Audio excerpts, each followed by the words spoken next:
Hey guys, DJ here with Next Level Coaching, and we are battling against Goblins again. We definitely want to play first. This hand has one removal spell and no blue mana, so unfortunately it is not good enough to keep versus Goblins, so we are going to mulligan it.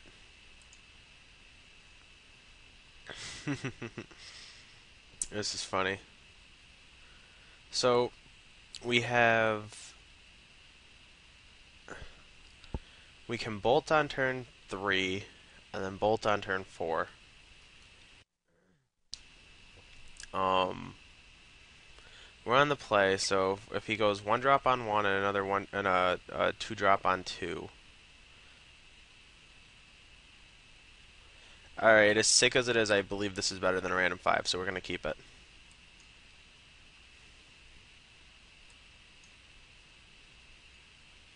This is not the kind of hand I want here. Definitely gonna have to draw decently to be in this game, or have him have a subpar draw. He kept his 7, so it's likely we're in some sort of trouble. But if we mulligan to 5, we might not actually have any removal spells in our opening hand, and even if we do, we might not have enough mana or the right colors of mana. This will at least give us a chance, this hand.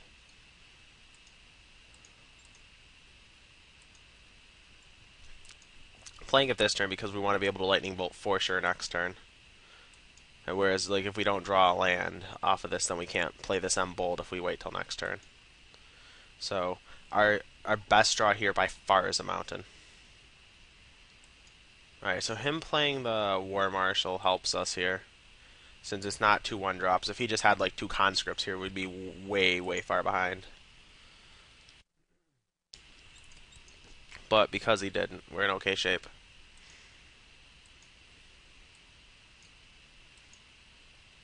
Alright, so we brick on the land, and things start to get really awkward. So we're going to pass here and see what happens.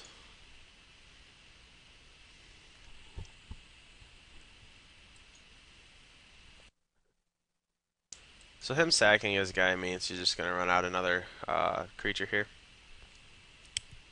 So likely either a Flunkies or two 1-drops, or like 1-drop plus Bushwhacker if he has Bushwhacker. If he has the Bushwhacker, we're just going to counter it. He doesn't have Bushwhacker. Okay. So we're definitely gonna take 3 here. And if he okay, so he played that guy, so we are going to prohibit this one.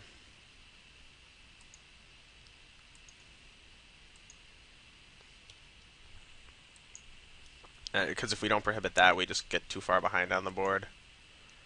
So we draw a land. It's not a mountain, but it's better than nothing. So we're gonna pull the trigger on the lightning bolt now. If he plays the flunkies, we'll bolt the flunkies. If he doesn't, we'll bolt the cohort. I'm expecting a bushwhacker here, but yep, there's the bushwhacker. Okay. So this is gonna hurt, but we'll take 8 going to 7. Yeah, we'll just bolt it now. It doesn't actually matter. He's attacking with all of his guys anyways, and it saves time that way. So just F6 through this. Alright, so ideally we draw a Glimmer Post here. And we don't. So now we have the option of evoking Muldrifter or just passing the turn with Lightning Bolt mana up. If we evoke Muldrifter, we need to draw a land to be able to do that, and we might not draw a land, but if we don't evoke Muldrifter and just leave Lightning Bolt up, we're still just continuing to get hit by creatures. We're going to go to 4 on our attack, and if he just has Double Burn Spell, we're dead anyways. So we need to dig deeper into our deck here to try and find something. So we're looking for Glimmer Post ideally, and we found it. That's pretty good. So this is the first step. The second step is him not having another Bushwhacker. A second Bushwhacker is very, very bad for us. The third step would be drawing a mountain next turn, so then we can Rolling Thunder away his board.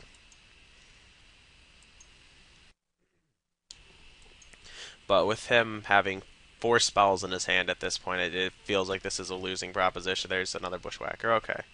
Yeah, yeah, things are feeling very bad right now.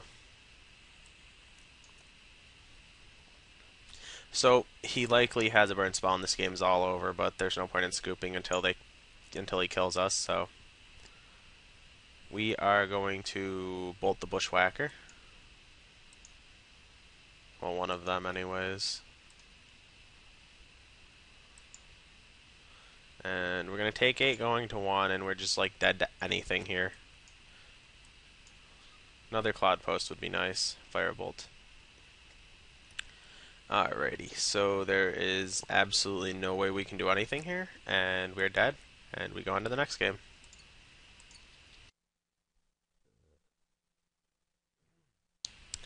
Alright, sideboarding, we're going to be on the play.